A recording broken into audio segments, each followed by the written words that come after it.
Russian President Vladimir Putin has signed a decree allowing Russia to confiscate assets of U.S. companies or individuals if Washington uses frozen Russian funds, as urged by Ukraine and Western allies, to finance Kyiv's defense.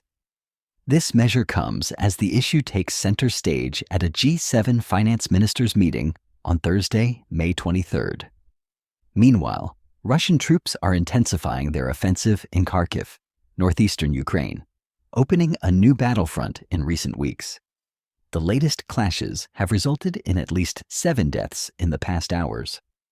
The Russian government will retaliate if the West uses its frozen funds amid the ongoing war in Ukraine. A decree signed by President Vladimir Putin and made public on Thursday, May 23rd, indicates that Moscow will identify and confiscate U.S. properties, including assets of individuals or companies, as compensation for any losses incurred if Washington employs frozen Kremlin funds. The text specifies that a Russian entity can request a domestic court to determine if its property has been unjustly confiscated and seek compensation. Subsequently, the court would order that the compensation be transferred in the form of U.S. assets or properties in Russia from a list compiled by the Government Commission on Foreign Asset Sales. The ordinance lists securities, stakes in Russian companies, real estate, and property rights among the U.S. assets potentially subject to seizure. Washington approved legislation allowing President Joe Biden's administration to confiscate Russian assets in U.S. banks and transfer them to Ukraine, something Russia has repeatedly deemed illegal. However, last May, former Russian President Dmitry Medvedev admitted that his nation holds an insignificant amount of U.S. state property, meaning any retaliation would be asymmetrical and primarily target individuals' assets.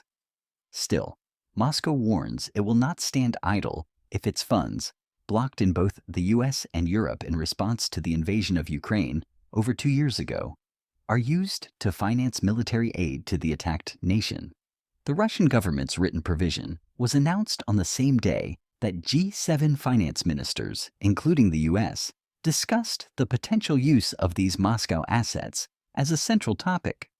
For weeks, G7 negotiators, Germany, Canada, the U.S., France, Italy, Japan, and the U.K., have debated how to exploit approximately $300 billion in frozen Russian financial assets, including major currencies and government bonds, seized shortly after Putin ordered the war against Ukraine. Additionally, the Kremlin's warning follows the European Union's provisional agreement on May 8th to transfer around €3 billion from the interest on over €210 billion of frozen Russian assets held by the EU to Ukraine to finance its recovery and military defense. Of these funds, 90% could be used for ammunition and other military equipment, as noted by Brussels. According to the bloc, the first delivery of funds could reach Kyiv by next July.